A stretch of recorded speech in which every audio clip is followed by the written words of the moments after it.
Si vous êtes ici, c'est que soit vous avez envie de vous faire spoiler, ou soit vous avez vu la série. Bonjour à tous et bienvenue dans cette nouvelle critique de films et séries. Aujourd'hui, on va s'attaquer à une série, et plus particulièrement une série qui a beaucoup fait parler d'elle, notamment au moment où elle est sortie, puisque ça a fait pas mal de polémiques. Aujourd'hui, on va parler de la série live action de Netflix, One Piece. Alors, comme d'habitude, il y aura le pitch de la série, puis les points positifs et points négatifs, et ensuite, voilà.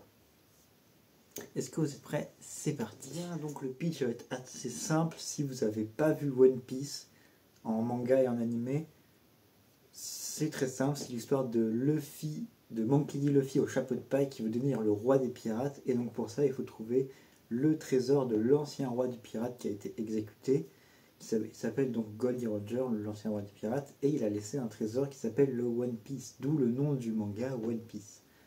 Et donc, pour devenir le roi des pirates, il faut trouver le One Piece. Et Luffy a fait une promesse à un ami de longue date qui s'appelle Shanks. Il lui a dit, moi, tu vas voir, je vais devenir le roi des pirates. Et donc, pour ça, il va devoir trouver le One Piece. Mais avant ça, il va devoir se faire un équipage. Et donc, au fur et à mesure des épisodes et de son aventure, il rencontre plusieurs personnages qui vont donc s'allier à Luffy pour qu'il réalise son rêve et en même temps que eux réalisent leur rêve, parce que il y a un aspect qui est assez mis en avant dans la série, c'est les rêves des personnes.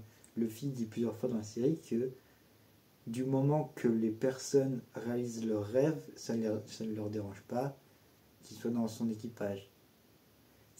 Le rêve, c'est un aspect, donc je veux dire, qui a été très mis en avant dans la série, où beaucoup de personnes en parlent, beaucoup de personnages en parlent, et donc ils disent que réaliser le rêve, c'est la liberté totale, c'est ce qu'il y a de mieux dans la vie. Voilà, ça c'est le pitch, on va passer maintenant au point positif. Donc, déjà on a le casting, parce que adapter un manga en live action, c'est très très compliqué. Et donc pour ça, il faut trouver un casting parfait pour que les personnages correspondent parfaitement. Et je trouve qu'ils ont fait un très très bon choix pour quasi tous les personnages. Bon, il y en a un autre personnage que j'ai oublié de dire, j'ai oublié de mettre 2-3 trucs d'ailleurs, vous me permettez.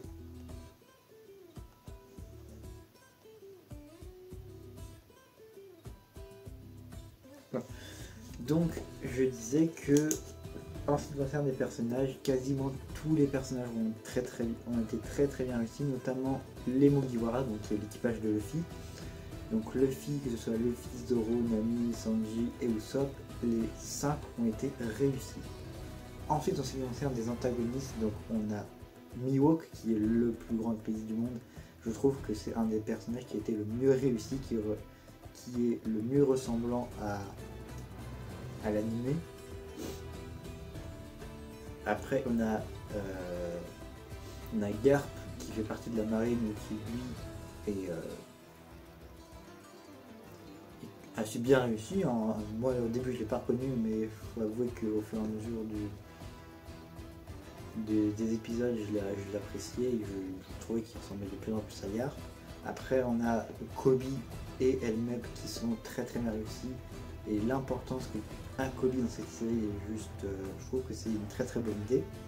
Et Hermeb, je trouve qu'il est beaucoup plus badass que dans l'anime, parce que dans l'anime il faisait vraiment très ringard, alors que là c'est vraiment un gars qui veut montrer qu'il est prêt à tout pour être dans la marine. C'est le fils d'un capitaine en plus. Et il est doublé par Don Renew, et justement avec le casting on a aussi la VF qui est très très bien, mais ça j'en parlerai après. Et on a surtout Baggy dans les adaptations, beaucoup de personnes l'ont adoré, c'est le personnage qui a été, je trouve, le mieux réussi de la série, plus que les Mugiwara. Après, je dis pas que les Mugiwara sont mieux à chier, ils sont très très bien réussis, mais Baggy, c'est celui qui vraiment est très très très bien réussi. Et bah voilà.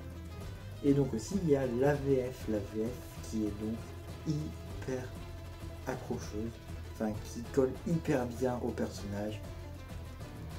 mais il y a quand même un point qui est assez moyen, dont j'en parlerai dans les points négatifs. Voilà, donc il y a le casting, il y a l'œuvre, on a aussi les musiques. Même si on ne retrouve pas les mêmes musiques que dans l'anime, je trouve que les musiques vont très très bien avec la série. Que ce soit le thème de Mihawk, le thème principal, le thème de Baggy, etc. etc.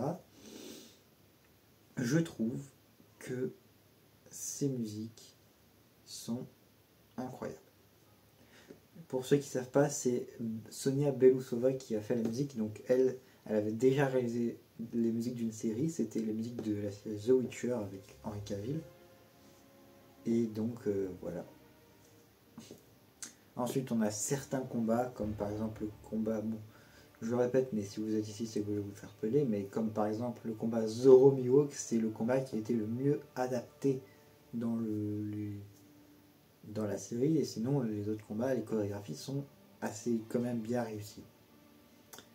Et ensuite on a un concept qu'ils ont rajouté, c'est qu'à chaque personnage qu'on découvre, notamment les méchants, à chaque méchant antagoniste qu'on découvre, ils mettent leur avis de recherche avec la prime.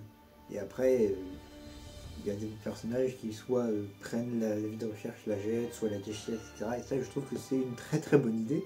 Parce qu'au moins, t'as une idée de la prime qu'ils ont, s'ils sont importants ou pas du tout. Mais voilà, ça c'est pour à peu près tous les points positifs. On va passer aux points négatifs parce que même s'il y a beaucoup de points positifs, il y a un paquet de points négatifs. Le premier point négatif que j'ai relevé, je vous en ai parlé, je vous ai dit que j'en parlerai dans les points négatifs, c'est quelque chose qui m'a vraiment très très dérangé, qui m'a mis assez mal à l'aise, c'est les surréactions de Luffy. Alors dans un animé, je veux bien, ça passe, mais dans un live action, non. La VF, quand Luffy il suragit, par exemple au début, quand il veut dire qu'il veut devenir le roi des pirates à une mouette et qu'il gueule qu'il veut devenir le roi des pirates, ça passe pas du tout. Je suis désolé, mais c'est même très très ringard. Enfin, moi je trouve que c'est très très ringard. Après, à vous de voir si vous aimez bien ou pas. Mais moi j'ai pas du tout accroché aux suractions des personnages.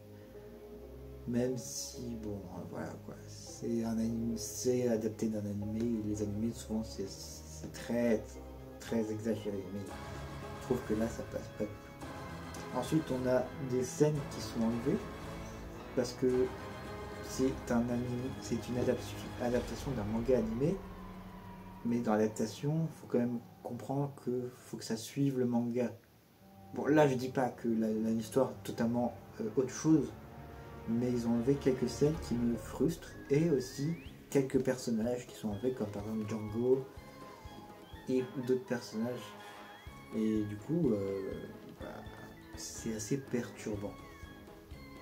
Voilà. Et aussi le dernier point négatif, ça tout le monde l'a repéré dès la bande-annonce, dès les premières annonces. Tout le monde avait très très peur de ça, mais c'est les hommes poissons. Parce qu'à un moment, Luffy va sauver un membre de son équipage, c'est une fille qui s'appelle Nami, et donc qui a eu des relations avec des hommes poissons. Et donc Luffy va sauver Nami et on voit tous les hommes poissons et ils sont très très mal faits. Après, je peux comprendre que c'était pas très facile à faire, mais enfin, ils auraient pu faire mieux quoi. Donc voilà. Voilà donc pour conclure, c'est un des meilleurs live action réussis, une des meilleures adaptations en live action réussies. Alors je sais, vous allez me dire oui, il y en a d'autres qui sont quand même bien réussis, hein, comme par exemple Alita Battle Angel qui est une adaptation du manga Gun et qui je trouve est très très bien adapté. Mais faut reconnaître que avec toutes les autres tentatives que Netflix a fait pour adapter des mangas, celle-ci reste la meilleure pour l'instant. Après, ils ont annoncé une saison 2, à voir ce qu'ils vont faire.